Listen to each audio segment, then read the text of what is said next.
Hey everybody, welcome back to First and Goal. Christopher Heath, Joe Fury, and Coach Mike Willis. Joe, I'm going to kick things over to you and let you kind of get us started here on the beginning of season 2. Yeah. Well, I guess they're back on campus now, a week or so, right, Coach? So how are things going in the weight room and training and getting everybody's head ready for the spring practice season? Yeah, I've been really impressed with the vigor and energy the guys have returned in, both in the shape they arrived. One of the challenges we had issued to the guys is if you had finished the regular season and you had played a lot of football or were nursing a minor injury or a major injury, there was, we didn't do end of season testing, but for our developmental players who had not played as much varsity football, we did some measurables like broad jump and 10-yard dash split and vertical jump at the end of the semester. And then expected them to return 6 weeks later and show improvement. And I was really blown away how hard the whole team has worked to transform their bodies and to set themselves in position to set personal records. One that really comes to mind for those of you who watched our games this year is the Marist squat record is held by one of our current players, Joe Paterno, who's nursing a knee injury and wasn't able to test. But Braylon Ricks, a true freshman from Florida, and Carson Deroner, a true freshman from New Jersey, both hit 585 pounds coming back from break, which means they are certainly nipping at Joe's heels. And with a lot of runway in front of them at Marist, I think they're going to be racing each other up the leaderboard to keep breaking and re-breaking the squat record. We had some upperclassmen return and set personal records. We were able to add a couple of new players as well at the mid-year who did really well in their first batch of testing. And I maintain that the future is very bright here, largely because of the terrific assistant coaches we have here, the support of alumni, family, and friends like you guys, and just how hard these players are working. I had a recruit parent remark to me the other day that while everyone knows, and I own that our record was disappointing last year, that being on campus and hearing the buy-in and seeing the energy from our players, that they would never know that was the case, that these guys are behaving like champions. And that's very important because you can see these books behind me. I'm finally set up in a home office after a year of moving things around. And there's a lot of good stuff by Bill Walsh on the shelves behind me. And he has a great quote that says, that talks about the culture preceding positive results. And I'm confident that our assistant coaches, our team, the team around the team, and our players are working really hard to recommit to that culture every day. Yeah, well, and I was at every game live, and the energy is there, and the kids are battling, and lots to look forward to this year. Now, I got a question for you. I mean, it's been freezing in New Jersey. I know it's been cold up there. I don't know. Have you guys been outside? And I know the new McCann Center is a couple years old now. The facilities are amazing. Are you working now with the kids inside doing drills, or you're up on the field outside? So there's quite a bit of it that's indoors for the obvious reasons of it's cold. But our emphasis last year was very much on raising the floor of our strength profile. When you measured up our team and looked at the numbers compared to some of the championship teams I had been on, we were lagging behind. So we placed a huge emphasis on powerlifting. And as we feel like we're hitting more of a baseline with our strength, where a good foundation we've built on. Not only are we focusing on our Olympic lifts, but we are doing some pretty robust speed training and conditioning early on to try to set the table for a great spring football. I won't bore you guys with the football nerd side of it, but there's a growing body of evidence that you need to touch your top speed very often throughout the year. That the idea of not running from January until spring ball and then spring ball until late June, July, which I was brought up in, is not really optimal. And so our guys are outside working really hard. They've been lifting both together and in shifts to try to provide some individualized instruction to different groups. And our strength staff has been doing a terrific job with them, and they've been really embracing the challenge. And I think grateful that partially as a result of your guys' generosity, we were able to distribute some new cold gear to them at the start of the semester, so they're well bundled up and well protected when they're out there. It could be some of that gear you're wearing now. That looks new. Look, I don't know. I'm kind of enjoying the black. I don't know if I should read into that or not, but I think there's all sorts of things our alumni can be heard on. It's my job to wear the gear I'm issued and to keep marching forward. But it's no secret that I've always liked the color black. I think that's been a joke since the earliest days of the podcast. And you only have to look behind Chris Heath to see that there might be some alums from different segments who like that too. So All in due Yeah. time. So looking back on it, I mean, last year was what it is. It's a period of transition, like you said. Going into next year, I understand there's going to be some small changes in the coaching staff too. Do you want to kind of touch on some of that now as we get in, and how is that? How are those adjustments going in the off season? Yeah, so there's always turnover in college football is going to happen. One consequence of hiring talented coaches is that they are sometimes going to get opportunities to move on, and there's also going to be times where guys have to depart for personal reasons. I don't want to over divulge, but Bob Davies ended up having to move back to Minnesota to tend to his family, and we wish him the best. He was a terrific worker on our staff. I'm very, very excited for the promotion of TJ Weil to our offensive coordinator position. He's someone I've known forever, helped break the all-time Ivy League passing record at Princeton in 2017, and is one of the great football generalists I've ever been around. He knows how to coach all 11. He is extremely bright. He's been eager for this opportunity. We are promoting, after running an exhaustive national search and interviewing some really cool candidates from a wide variety of places. I was very pleasantly surprised to learn that the best teacher I could find of offensive line play, besides Coach TJ, who's moving into the quarterback room, was in-house. We're promoting John O'Connor, who was our tight ends coach, to become our offensive line coach, and are really excited about the opportunity to invest in another terrific high energy coach. And then filling a few other positions right now as we work in the background. By the time this gets published, we may be moving forward on those. As a result of that shuffling, Adam McGuire is also being promoted to recruiting coordinator in addition to his defensive backs duties. So my career was the result of having an unbelievable boss who developed great homegrown talent, believed in people when they were ready, whether they were 26 or 36 or 56. And I think he's been rewarded by that during his really epic run at Princeton. And when possible, I want to have the same thing here. So it's really exciting to get the chance to largely promote internally for all of these leadership roles, and now to go out and find some other great young coaches to fill in some of the gaps for guys who are leaving. But very, very proud of that group of guys and eager to keep growing with them. All right. So thanks for that, Mike. I guess we'll take a break now and be back in a few.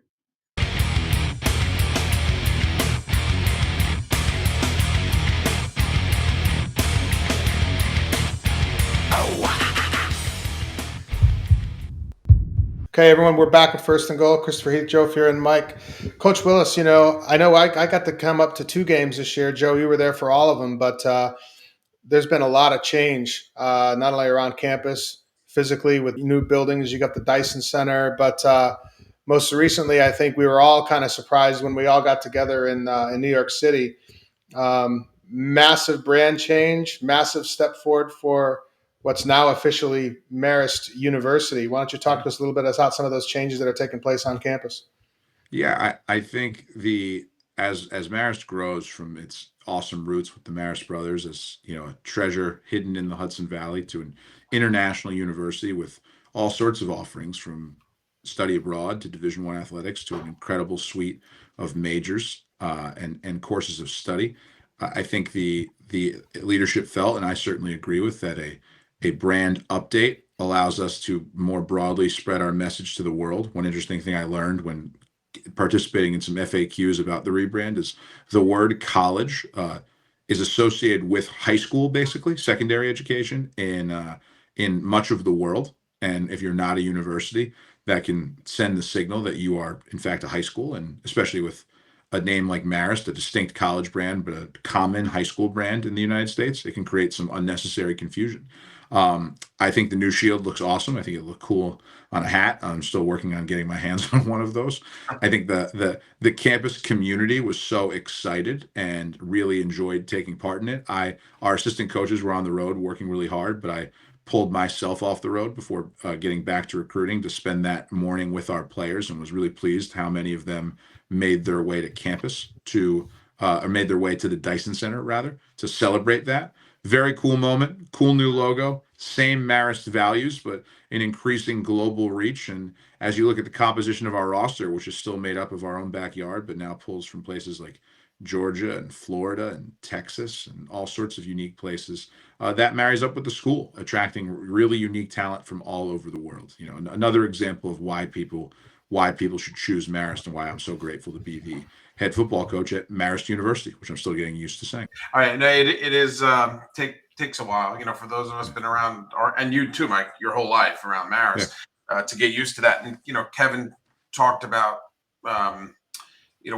we kind of were the university, right? It's just the name change is, befitting what the school has evolved to over decades. But back to, you mentioned around the world, associating university with college. Has there been impact? And I know you can't get too deep into recruiting conversation, but how has that been received on the recruiting trail with prospects? Yeah, I don't think it's made an enormous difference to the prospects, but I think it's just another signal to them of the exciting things we are all building towards on and off the field. It signifies a period of great change and growth while we honor our past, and that's the same mission we're all on here as part of the Marist Football Brotherhood and the First and Goal podcast. And for all of you taking the time out of your busy schedule to listen out there, to honor our past, but to strive for an incredible future that all stakeholders, all participants can be proud of, and to cement a legacy that will continue to echo through time. So very cool new updating of our branding, and again, I'm very partial to the shield as well. So I don't think we'll ever ditch our true Marist logo and our red foxes, but don't be surprised if that gets worked in as a bit of an alternate to some of our football stuff. Oh, that'd be great. When I had first heard it, I think everyone was there with the announcement in New York City, and I think how I would describe it was everyone looked around it, but it was kind of like about time. It's like because, like you said, we've always been. I'd say for the last 15 years, we've had that international feel with everything we're doing in Florence and some of the stuff in Spain. Amanda didn't even know that we had ties to a campus in Spain, so she got really excited when she heard that. But that was kind of the feel around the room that it was kind of about time, and it was something that was a welcome change. So I was happy to be part of it. I feel the same way. All right, let's go ahead and let's take a break. We're going to get back and we're going to be talking a little bit about some next steps and things that we're doing. All right, let's take a break. We're going to be back in a few minutes, and Joe's going to have a very special announcement for all the alumni out there. We'll be right back.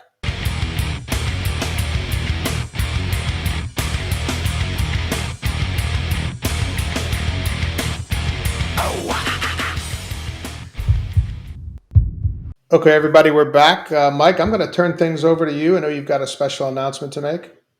Yeah, I've been so blown away by the sport I've felt since day one. And my first year on campus was about all sorts of attempts to lay a foundation on concrete on which we could build and to help educate and create energy around some of the things that we need to do in order to take steps to the next level to achieve consistent Division I success that all of our alumni, friends, and families can be proud of, and what that infrastructure looks like. And I'm really proud of the work a bunch of guys around me have done, but Joe is going to be the president of a new initiative that we've got going on, and I'll let Joe take it from here. Oh, thanks, Mike. Yeah, we've. I guess it's a little late. We'd like to get this started last year, but we are where we are, and we've had a lot of conversations over the last couple of weeks with several alumni. Ed Christensen for one, Joe Hagan, Mark Gasparino, Andrew Young, Chris Price. A number of guys are really starting to get energized around starting the Marist Touchdown Club, Marist Football Touchdown Club. We're starting to work on that infrastructure. We'll be communicating to everybody and want everybody to get involved. It's about, as you said, the brotherhood from day one up through current. Involvement, inclusion of anybody that was, put the helmet on and played, or coached at Marist, and we'll have a friends of aspect to the Touchdown Club as well, with a simple goal to assist you and the program in helping the kids, giving you what you need, what the kids need to enhance the program and help you be more competitive, on and off the field. There's academic and internship and all kinds of things we can do as alumni to help support the current players and the coaches. So tons of excitement about it. And guys, everybody's like, how can I help? How can I help? And it's sort of like overwhelming at first. I got to kind of like set a framework and then corral people. And the beauty of it is hand it off and get people going, on their assignments. And we're just getting started. So in the next few weeks, we really hope to have some collateral and get some announcement around that. And I'll throw it back to you, Mike, because we can try to tie that into. Yeah. So over time, just as Joe said, there's going to be all sorts of very important initiatives, receptions around home and away games, opportunities to travel with the team, a more robust formal internship program designed to support the development of our players. Academic and career support in the form of our annual summer career summit and other opportunities to visit with our guys. And then ultimately creating the financial infrastructure year over year to help more money flow towards our most important priority, which is a championship level experience for our players. And our first initiative for that is going to be our Day of Giving Blitz. Marist had its first annual Day of Giving last year, and athletics did a terrific job. I was proud of everyone out there who's listening who participated in our Day of Giving. But one thing that I think is very important is that there is still room for more growth, and it's my job to help everyone understand why the money we are raising is so important, both your time and your treasure, to give our players a great experience. The Day of Giving Blitz has a simple goal to use Marist's second annual Day of Giving to announce the presence of the Touchdown Club, to generate excitement, and to win the friendly competition with all of our peers in the athletic department to unlock some extra cash and to, again, show the excitement that the Marist Football Brotherhood has for supporting our current players. Our major priorities include, but are not limited to, player nutrition, making sure that we have the ability to provide championship level fuel to our players, both after workouts and at other opportune times to help them meet the caloric demands of being a modern Division I athlete. Two, recruiting. We want to make sure that we are giving our staff the ability to recruit well, both locally and nationally, through the identification, evaluation, off-campus trips to evaluate players, and then ultimately to be able to give them a first-class experience here in the Hudson Valley when they visit our beautiful campus. All of that costs money, and on a roster our size, I'm proud of what we've been able to do so far to go out to recruit and retain great players. But the more money we have involved in that, the easier it will be to identify, evaluate, and ultimately recruit and secure commitments from these guys to recruit, retain, and develop. Football research is another very important priority. You guys may have seen me on the field being followed around by a young man named Owen Hartman with our binder that goes over our game book for fourth down and third down decisions, when to kick, when not to kick, when to go for two, and helps train me on those scenarios during the week and in the off season.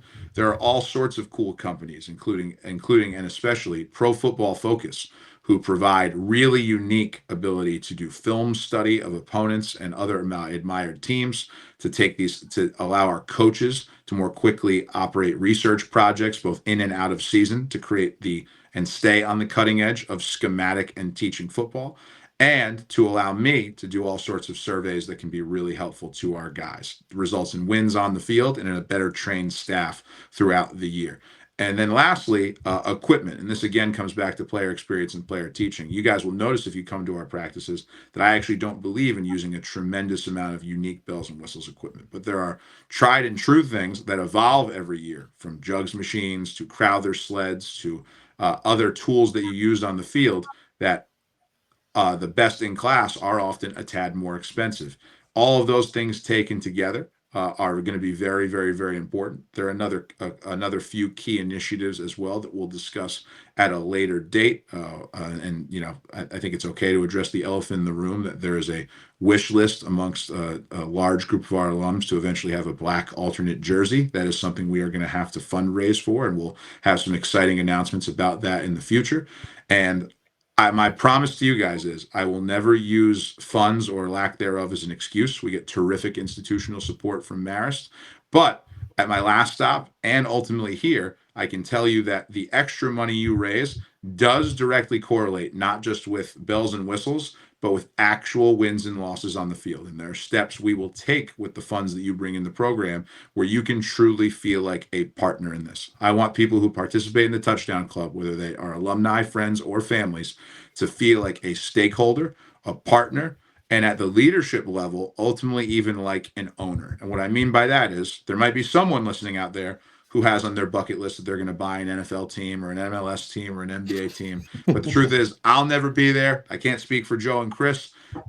When you commit your time and your treasure to Marist football, you are buying the chance to have a a continued legacy and a partnership that creates authentic excitement for you. I've witnessed that in my early days here at Marist. That was an enormous thread line in my last stop at Princeton. And I promise you that this will be a fun experience for you should you choose to partner with us. If you guys need anything from me, I am very reachable via email at mike.willis@marist.edu. And it's very easy to get my phone number from Joe or Chris or anybody. I would love to get on the phone. I'd love to hop on a Zoom. I'd love to meet you for lunch on or off campus and explain to you how important this is. I'm deeply passionate about it, and it's one of the most important ways that we are going to revolutionize our infrastructure here to make ourselves competitive both within our league and then ultimately nationally.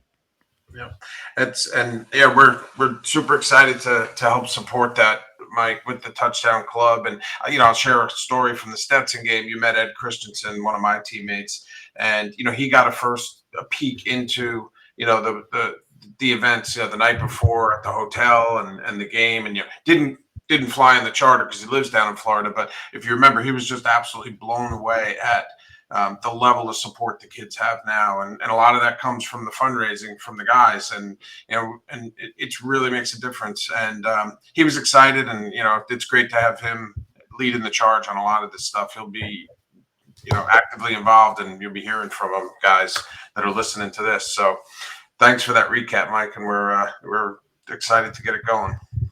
Thank you, Joe. I really think this announcement, both the formation of the Touchdown Club and our Day of Giving Blitz, are both momentous occasions and are something that we'll look back on in 2 months as we get towards the Day of Giving at the end of March, 2 years and 20 years as something that we are all proud to have stewarded, and in whatever time, whenever our time expires at Marist, for us to have been able to pass turnkey to the next generation of alumni, family, and friends to allow this thing to reach unprecedented heights. Just as someone who was practicing at the north end of campus might not have imagined the tools that the players would have today and the helmets and the technology. My hope is that in 5 years, in 10 years, and in 20 years, we're always looking back and saying, wow, it's amazing how far we've come. Because when you do that, you create cutting edge workflows that result in wins, result in retaining players in a unique environment and in coaches, and result in a positive experience that becomes self-fulfilling and self-perpetuating in terms of